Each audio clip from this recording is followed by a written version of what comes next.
오늘 함께 은혜 받으실 말씀은 사도행전 6장 1절부터 7절까지의 말씀입니다. 그때의 제자가 더 많아졌는데 헬라파 유대인들이 자기의 과부들이 매일의 구제에 빠짐으로 히브리파 사람을 원망하니 12사도가 모든 제자를 불러 이르되 우리가 하나님의 말씀을 제쳐놓고 접대를 일삼는 것이 마땅하지 아니하니 형제들아 너희 가운데서 성령과 지혜가 충만하여 칭찬받는 사람 7을 택하라. 우리가 이 일을 그들에게 맡기고 우리는 오로지 기도하는 일과 말씀 사역에 힘쓰리라 하니 온 무리가 이 말을 기뻐하여 믿음과 성령이 충만한 사람 스데반과 또 빌립과 브로고로와 니가노로와 디몬과 바메나와 유대교에 입교했던 안디옥 사람 리고라를 택하여 사도들 앞에 세우니 사도들이 기도하고 그들에게 안수하니라. 하나님의 말씀이 점점 왕성하여 예루살렘에 있는 제자의 수가 더 심히 많아지고 허다한 제사장의 무리도 이 도에 복종하니라. 아멘. 요즘은 어린 자녀들과 함께 TV 뉴스나 신문을 보기가 참으로 내키지 않는 시대입니다. 얼마나 어처구니가 없고 잔인하고 또 끔찍한 사건, 사고가 잦은지 결코 어린 자녀에게 세상이 이렇다고 벌써 알려주기가 꺼려지는 것이죠. 어린 자녀들에게 세상을 보다 밝고 건강하게 보기를 바라는 마음이 간절하기 때문입니다. 내 목사로서 안타까운 것은 이러한 일들이 기독교 뉴스를 봐도 똑같은 상황이 펼쳐지고 있더라라는 것이죠. 어제 본 기독교 신문만 하더라도 기사를 보니까 성폭력, 세습, 기독교 대학의 노사분교, 교회의 금전 문제 등이 있었고 칼럼까지 읽어보니 이보다 더하면 더하지 못하지 않은 내용들로 채워져 있습니다. 물론 많은 좋은 기사와 은혜로운 글도 있지만 이런 기사들도 있는 것도 사실이더라라는 것이죠. 우리 주변들을 돌아보면 너무도 많은 사건, 사고에 기독교인들이나 우리 교회가 연관되어 있는 것을 보며 눈살을 찌푸리게 되는 경우가 많이 있는 것을 볼 수가 있습니다. 일련의 사태들을 보면서 또 날마다 뉴스에 오르락내리는 이 기독교인들의 어긋난 모습들을 보면서 우리 기독교인으로서의 신앙의 모습이 과연 이 정도뿐이 안 되었던가 하는 안타까움을 금할 수 없는 것이죠. 과연 낯선 사람이 아니 혹은 비기독교인들이 기독교인으로서의 우리의 삶과 교회의 모습을 볼 때 과연 우리를 부활하시고 살아 역사하시는 그 주님을 믿는 그러한 신앙인의 모습으로 보아줄까요? 아니면 어느 때는 우리 스스로조차 부활하신 주님을 잊은 모습으로 살고 있다고 느낄까요? 인도의 민족 지도자 마하트마 간디의 일화 중에 이런 이야기가 있습니다. 인도를 식민 지배하던 영국이 간디의 이 비폭력 무저항 운동 앞에 무릎 꿇고 철수할 때 간디가 그들을 향해 이렇게 외쳤다고 하죠. 당신들이 믿는 예수는 가져가고 성경 속의 예수는 여기에 두고 가라. 무슨 말입니까? 당시에 이 인도를 점령했던 영국 군인들, 영국 침략자들이 믿는다던 이 예수는 그들이 만들어낸 예수였지 성경 속 예수가 아니다라고 간디가 꼬집고 있는 것입니다. 성경을 읽어보면 예수님께서는 사랑과 희생 있는 삶을 살았는데 그분을 믿는다는 이 사람들의 삶을 보니까 결코 그 예수가 말하는 삶을 살고 있지 않더라는 것입니다. 마태, 마가, 누가, 요한복음이 아닌 자신들이 만들어낸 내가 복음에서의 예수를 믿고 따르는 사람들이 많더라는 거예요. 그러니까 철수하는 영국 군인들을 보고 당신들이 믿는 예수는 가져가 버리고 제발 제대로 된 성경 속의 예수만 이 땅에 놓고 가라고 말했던 것입니다. 그 후 인도에서 사역하던 서양 선교사 한 분이 간디에게 찾아가서 인도에 신도교가 이렇게 뿌리 깊게 박혀 있는데 어떻게 하면 기독교도 그렇게 될 수 있겠습니까? 하고 물었을 때 간디가 이렇게 대답했다고 합니다. 첫 번째, 그리스도인은 그리스도인답게 사십시오. 두 번째, 성경 말씀에 순종하십시오. 세 번째, 사랑을 실천하십시오. 사실 이런 이야기를 기독교인이 아닌 다른 종교 지도자에게서 듣는다는 것이 참으로 부끄럽게 생각이 됩니다.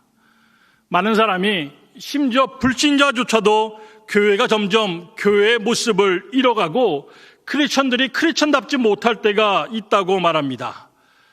그리고 정말로 안타까운 것은 그들이 그 비신자들, 비기독교인들이 그렇게 말할 때 한 명의 성도로서 떳떳하게 아니라고, 그렇지 않다고 당당하게 얘기하기가 스스로도 부끄럽다라는 것이죠. 그러나 이제는 변해야 됩니다. 이 땅에서 소금과 빛처럼 교회가, 그리고 우리 기독교인들이 세워져 있어야 됩니다. 저는 교회 공동체의 본질과 사명이 무엇인지를 고민해 보는 것, 또 교회 공동체가 어떻게 우리의 삶과 연결되어 있는지를 고민해 보는 것이 중요하다 생각이 됩니다. 오늘 이 말씀으로 함께 은혜를 나누고자 합니다. 교회란 무엇일까요? 교회는 단순히 매주 우리가 참석하는 어떤 종교적 이벤트나 프로그램을 하는 것이 아닙니다. 또 교회는 단지 같은 믿음을 가진 사람들이 모여서 교제하고 친교하는 것도 아니죠. 교회는 같은 목적을 가진 사람들이 모여서 어떤 조직을 이루고 정관을 만들고 정책을 만들어서 실천하는 것도 아닙니다. 교회는 하나님의 사람들이 하나님의 뜻인 구원 사역에 참여하기 위해 모인 독특한 영적인 공동체인 것이죠. 이 교회는 성령의 역사에 세워졌고 하나님의 임재가 있는 곳이며 하나님의 구원 능력에 의한 삶의 변화가 나타나는 곳, 이곳이 바로 교회다라는 것입니다. 교회가 다른 어떤 조직과 또는 공동체와 다른 점은 바로 하나님께서 살아 역사하신다라는 것이죠. 사람의 생각과 능력만으로 운영되는 조직이라면 결코 교회가 될 수 없다라는 것입니다. 그러면 이렇게 하나님께서 살아 역사하는 것이 교회인데 교회에도 문제가 발생할 수 있을까요? 대답은 예스입니다. 맞다는 거죠. 교회도 사람이 모인 것입니다. 성경책을 자세히 읽어보면 심지어 죄인들이 모인 곳이 교회이죠. 그러게 문제가 발생할 수밖에 없습니다. 오늘 읽으신 본문에도 이 초대교회에 문제가 발생했다고 얘기하고 있습니다. 어떤 문제였습니까? 1절에 보니까 헬라파 유대인들이 자기의 과부들이 그 매일 구제에 빠짐으로 히브리파 사람들을 원망했다라고 얘기하고 있습니다. 헬라파 유대인들, 이들은 비주류죠. 이 비주류의 과부들이 먹고 사는 문제에 있어서 히브리파 사람들, 주류인 히브리파 사람들에 비해서 더 억울한 일을 당하고 있다고 생각을 한 것입니다. 그래서 그들에게 원망하고 있는 것이죠. 그럼 초대교회에서 왜 이것이 문제가 되었을까요? 사도행전 4장 33절 이하를 보면 그 답이 있습니다. 이렇게 되어 있죠. 사도들이 큰 권능으로 주 예수의 부활을 증거하니 무리가 큰 은혜를 입어 그 중에 핍절한 사람이 없으니 이는 밭과 집이 있는 자는 팔아 그 판 것의 값을 가져다가 사도들의 발 앞에 두매 저희가 각 사람의 필요를 따라 나눠 주밀러라. 여러분, 초대교회가 성장한 이유 중에 하나가 핍절한 사람, 또 약한 사람이 없도록 이 사람들이 이웃을 사랑으로 돌보았다는 데 있습니다. 교회는 서로에게 헌신된 공동체의 모습을 그 탄생 때부터 그 DNA 가운데 가지고 있는 것이죠. 그러게 사도 바울은 빌립보서 2장에서 교회 공동체에게 이런 것을 권면하고 있습니다. 그러므로 그리스도 안에 무슨 권면이나 사랑에 무슨 위로나 성령의 무슨 교제나 긍휼이나 자비가 있거든 마음을 같이하여 같은 사랑을 가지고 뜻을 합하며 한 마음을 품어 아무 일에든지 다툼이나 허영으로 하지 말고 오직 겸손한 마음으로 각각 자기보다 남을 낮게 여기고 각각 자기 일을 돌아볼 뿐더러 또한 각각 다른 사람들의 일을 돌보아 나의 기쁨을 충만케 하라. 사도 바울이 초대교회 공동체에게 말씀을 전하면서 강조하는 단어들을 보십시오.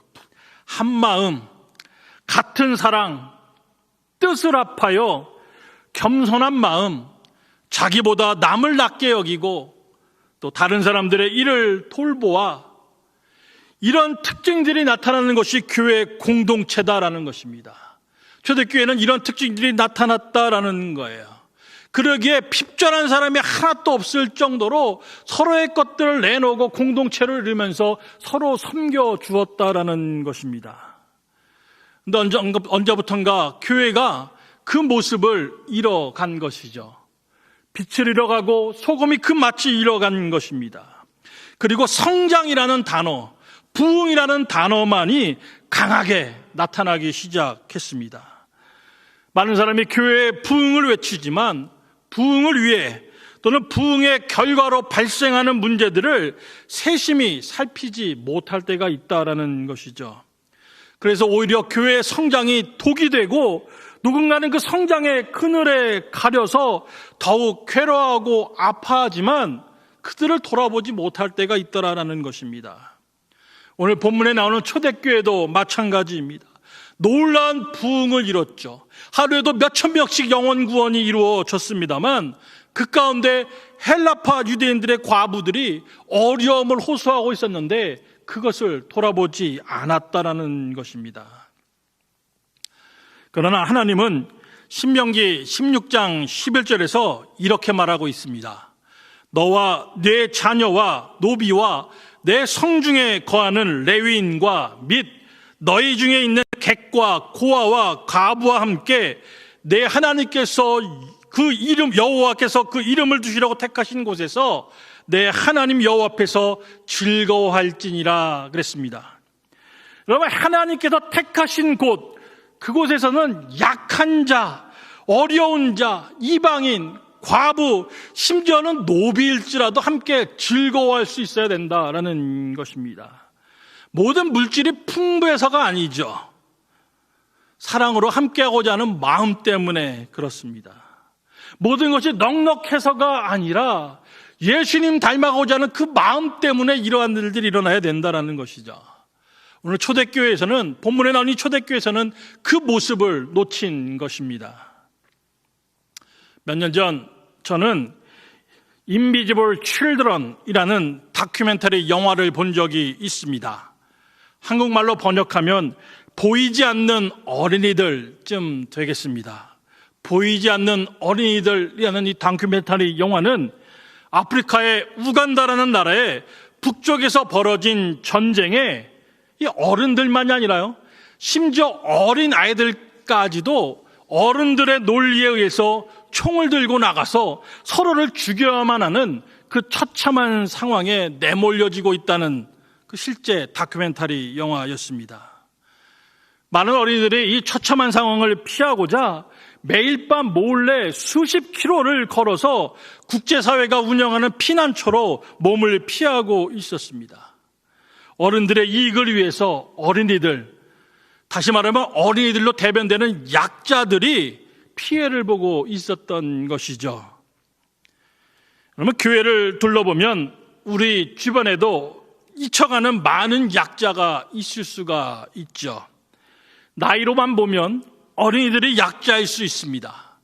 어리다는 이유만으로 교회 정책을 세우는 데 있어서 이 어린이들의 의견을 묻지 않죠. 신앙 경력으로 보면 처음 교회에 발을 들여놓으신 분이 약자일 수 있습니다.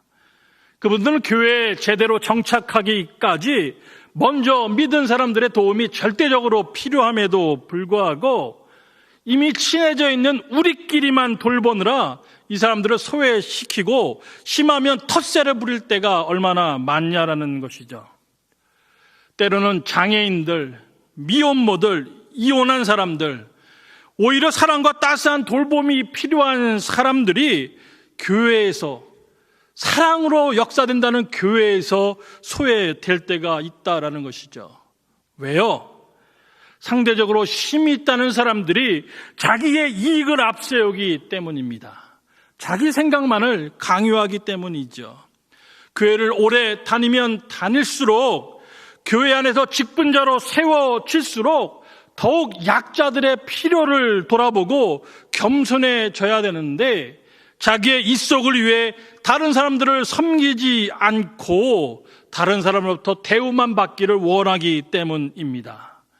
이러한 사람들이 교회 안에 많아질 때 인비지블 칠드런, 어린아이와 같은 약자들이 생겨날 수밖에 없다라는 것이죠. 그리고 이런 약자들을 향한 적극적인 사랑의 손길을 우리가 내어밀지 못할 때 교회에는 문제가 발생할 수밖에 없다라는 것입니다. 교회는 분명 문제가 있을 수 있습니다. 그러나 교회는 그 문제에만 머물러 있어서는 안 된다라는 거죠. 교회는 그 문제를 뛰어넘을 수가 있어야 된다라는 것입니다.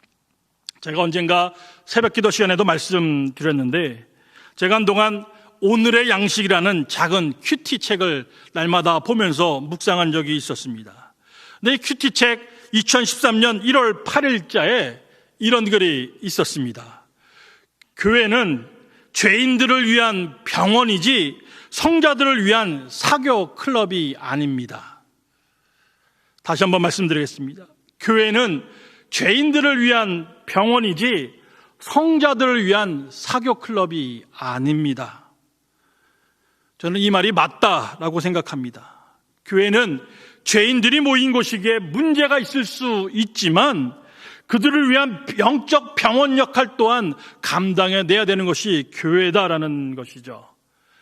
우리 믿는 자들이 이것을 잊어버리고 우리끼리의 만족만을 찾는다면 이것은 교회가 아닌 사교 클럽으로 전락되고만 것이다라는 것입니다. 그러게 오늘 초대교회를 얘기하고 있는 본문은 말하고 있죠. 2절에 보니까 12사도가 모든 제자를 불러 이르되, 교회 기도자들인 사도들이 교회에 어떤 문제가 있는지를 두루 살피고 그 일의 해결을 위해서 직접 나서기 시작한 것입니다. 이것이 교회의 모습이죠. 이것이 교회 지도자들이 마땅히 해야 될 일이다라는 것입니다. 전면에 나서서 문제를 해결해 나가야 된다라는 것입니다. 사도행전 1장 21절 22절에 보면 이 당시 사도가 어떻게 선출되었는지를 알 수가 있습니다. 사도행전 1장 21절에 말하기를, 이러함으로 요한의 세례부터 우리 가운데서 올리어 가신 날까지 주 예수께서 우리 가운데 출입하실 때에 항상 우리와 함께 다니던 사람 중에 하나를 세워 우리로 더불어 예수의 부활을 증거할 사람이 되게 하여야 하리라 하거늘. 성경은 이들이 새로운 사도를 선출할 때 그 기준이 예수와 늘 함께하며 가까이 섬긴 사람, 그리고 신실하고 담대하게 예수의 부활을 증거할 사람을 뽑았다라고 말하고 있습니다. 다시 말하면 주님을 너무나 사랑하기에 핍박을 무릅쓰고 예수의 부활을 증거할 사람을 이들이 찾은 것입니다. 이것은 사도로서 너무나도 당연한 자격 조건이 되는 것이죠. 또 오늘 본문에서 사도들이 교회 문제 해결을 위해서 7명의 지도자를 뽑았다고 얘기하고 있는데 그 기준이 이렇습니다. 3절에 보니까 성령과 지혜가 충만하여 칭찬 듣는 사람을 뽑았다 얘기하고 있는 것이죠. 이 기준은 헬라파 유대인들의 과부를 공개하고 보살피기에 너무나도 훌륭한 자격 조건입니다. 성령의 은혜로 지혜로이 일처리를 하면서 모두에게 칭찬받는다는 것은 이들이 정말 잘 훈련받았고 잘 준비된 일꾼이라는 것들을 증명해 보이는 것이죠. 그리고 이들이 업무 능력보다는 그 인격을 더욱 자세히 관찰해보고 이들을 뽑았다는 것을 알 수가 있습니다. 저 개인적으로는 교회에서 가장 가슴 아픈 일이 훈련되지도 않았고 준비되지도 않은 지도자들이 너무 많이 세워진다는 것입니다. 영어 표현 중에요, The right person in the right place at the right time 이라는 말이 있습니다. 이 말을 우리말로 번역하면 알맞은 시간과 알맞은 자리에 알맞은 사람을 세운다라고 번역할 수가 있을 것입니다. 저는 이 말을 교회에 적용한다 해도 크게 달라질 것이 없다 생각합니다. 앞에서 말씀드린 것처럼 교회는 세상의 다른 조직이나 단체와는 다르죠. 하나님이 계시기 때문에 그렇습니다.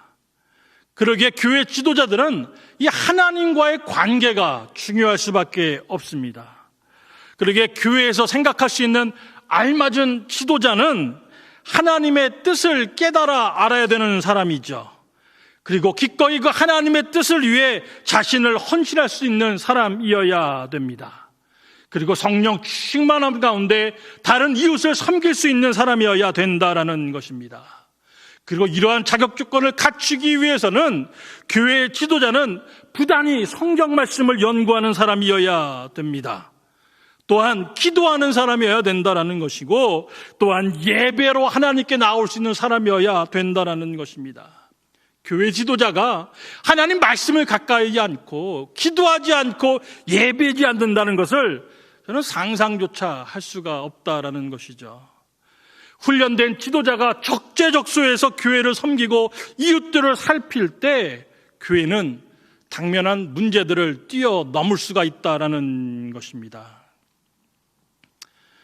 교회가 당면한 문제들을 뛰어넘을 때 분명 지도자의 리더십이 중요합니다. 그러나 또한 우리가 한 가지 신경 써야 될 부분은 교회가 과연 어떠한 사명을 가진 공동체인가를 깨달아 아는 것입니다. 하나님은 왜 이 땅에 교회를 세우셨냐라는 것을 알아야 된다는 것입니다. 왜 라이온스 클럽이나 다른 사조직이 아닌 교회를 이 땅에 세우셨을까요? 이것에 대해서 생각해 보신 적이 있으신지요? 신학교에서 배우는 신학 용어 중에 미시오 데이라는 말이 있습니다. 우리말로 번역하면 하나님의 선교 또는 하나님의 보내심 정도로 번역할 수 있을 것입니다. 이 용어는 하나님께서 창세전부터 이 땅을 위해서 하고 계신 일을 의미합니다. 그것은 독생자 예수 그리스도를 십자가에 달려 죽게 하기까지 하시고자 했던 일, 바로 구원사역을 의미합니다.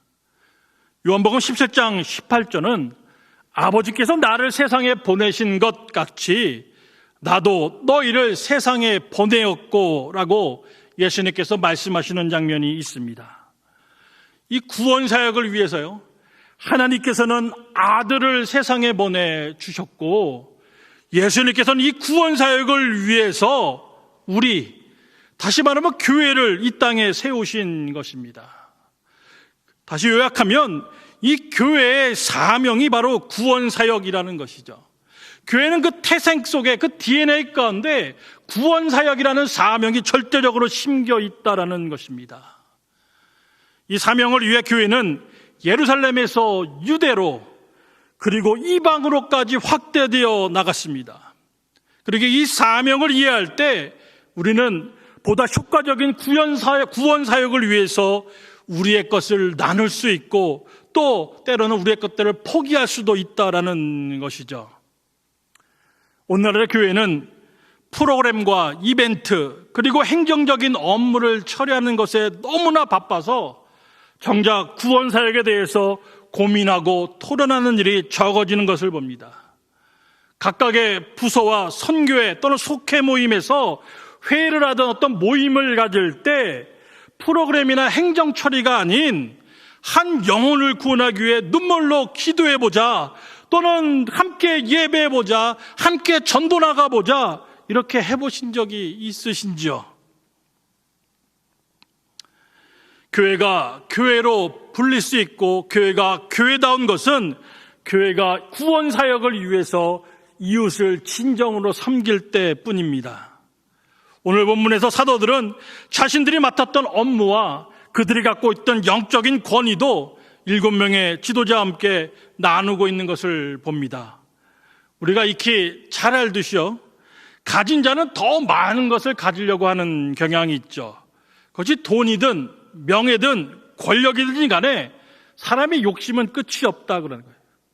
그러나 오늘 본문에서 사도들은 자신의 것들을 내려놓기 시작하는 거죠. 나눔이라는 단어의 따스한 느낌이 느껴지시는지요?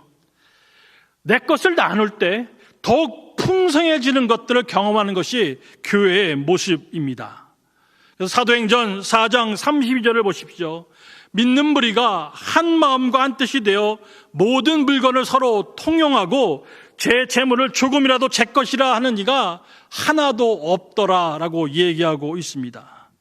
성경은 교회가 시작된과 동시에 나눔이 있었다고 말하고 있는 것입니다. 그리고 이것을 위해서 한 마음과 한 뜻이 되었다고 말하고 있는 것이죠. 교회의 사명인 구원 사역을 위해 스스로가 가진 것들을 나누고 짐을 함께 질 때 교회는 그 문제를 온전히 뛰어넘어 진정한 교회로서의 모습을 갖춰갈 수 있다라는 것입니다. 마지막으로 오늘 본문 7절은 이렇게 증거하고 있습니다. 하나님의 말씀이 점점 왕성하여 예루살렘에 있는 제자의 수가 심히 많아지고 허다한 제사장의 무리도 이 도에 복종하니라. 사도들이 문제 해결을 위해 헌신하고 자신의 것들을 나누며 교회의 지도자들이 세워지고 그 지도자들이 자기의 역할을 감당하며 함께 짐을 나눌 때 문제들이 해결되고 부흥이 교회에 찾아왔다라고 말하고 있는 것입니다. 기록에 의하면요, 당시에 대략 18,000명 정도의 제사장이 예루살렘에 있었다라고 합니다. 그런데 그들 중 오직 소수만이 성전에서 일할 수 있었기에 대부분의 제사장은 그 소득이 적을 수밖에 없었습니다. 물론 이러한 상황은 일반 성도들도 마찬가지였을 것이죠. 먹고 살기 어려웠다라는 것입니다. 이러할 때 교회가 사도들이 교회 지도자들이 앞장서서 말씀과 기도 가운데 구제 사역을 했다라는 것입니다. 그리고 이것은 예루살렘 사회에 큰 반향을 일으키기에 충분했다는 것이죠. 결국 교회는요, 어떤 홍보나 다른 어떤 프로그램이 아니라 교회로서의 사명, 영혼 구원을 위해서 나누고 내려놓는 일이 충실할 때 부흥이 임한다라는 것입니다. 많은 사람들이 착각하는 것 중에 하나가 교회가 돈으로 움직인다라고 생각하는 것이죠. 교회는 돈으로 되는 것 아닙니다. 아무리 큰 돈을 들여서 번듯한 건물을 세우고 온갖 장비를 다 들여놓는다고 하더라도 그 가운데 하나님께서 함께하지 않는다면, 함께 예배할 사람이 없다면, 자신의 것들 모두 내려놓는 그런 지도자의 헌신이 없다면 그 번듯한 건물과 장비가, 그 쌓아놓은 재물이 무슨 소용이 있냐라는 거예요. 그러기에 교회 공동체는 온전한 교회가 되기 위해서는 무엇에 집중할지를 분명히 알아야 된다라는 것이죠. 여러분 생각해 보십시오. 한국교회 대형교회가 많이 있는데 그곳 아니더라고요. 그곳 아니더라도 여러분 다니다가 지하의 개척교회 상가 건물, 그 물 새는 반지하에 있는 개척교회 가운데도 성령이 충만한 것을 볼 때가 있다라는 거예요. 텔레비에 나오는 훌륭한 목사님들뿐 아니라 우리가 알지 못하는 그 작은 시골에서 성도들을 섬기면서 온 마음으로 대사는 그 목사님 가운데, 그 교회 가운데 거기에도 성령이 있는 것을 본다라는 것이죠. 그렇게 교회는 돈으로 하는 것 아니다라는 겁니다. 물질로 하는 것 아니다라는 거예요. 구원 사역으로 해서 얼마나 우리가 헌신하고 우리의 것들을 나누고 내려놓느냐, 거기에 우리가 이 교회의 성패가 달려있다라는 것이죠. 왜요? 하나님께서 살아계시기 때문에 그렇다라는 것입니다. 그리고 성경은 사도들의 능력이나 7명의 지도자의 노력이 아니라 하나님의 말씀이 점점 왕성해졌다고 말을 하고 있습니다. 교회가 세상의 다른 조직과 다른 것, 그러기에 세상 방법으로 운영할 수 없게 하는 것, 그것은 바로 우리 하나님이 계시기 때문이다라는 것입니다.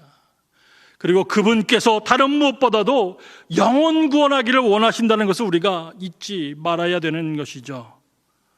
진정한 교회 위에, 그리고 영혼을 구원하려는 뜨거운 섬김과 나눔과 사랑 위에 하나님이 함께 하십니다. 이것은 정말 값으로 살 수 없는 은혜이고, 이것은 세상이 줄 수 없는 은혜이다라는 것이죠. 진정 교회의 부흥을 갈망하고 교회가 아름답게 성장하기를 원하십니까? 그렇다면 우리 스스로가 내 삶 속에, 그리고 우리 교회 속에 살아 역사하시는 하나님을 인정하고 그분께 나아와야 되는 거죠. 그분께 목 놓아 외치고 그분을 찬양하고 예배하는 데 집중해야만 된다라는 것이죠. 다른 어떤 물질적인 것, 정치적인 얘기들, 그런 것이 아니라 하나님께서 우리 한 심령을 온전히 붙들어주기 위해서 간구하고 또 서로를 향해서 낮아지고 마음을 내어놓을 때, 섬길 수 있을 때 우리의 교회는 성장하고 부흥하게 되는 줄로 믿습니다. 이러한 하나님의 은혜가 우리 가운데 충만하여 우리 동대문 교회가 온전히 거룩해지고 하나님의 가운데 성장해 가기를 소망해 봅니다.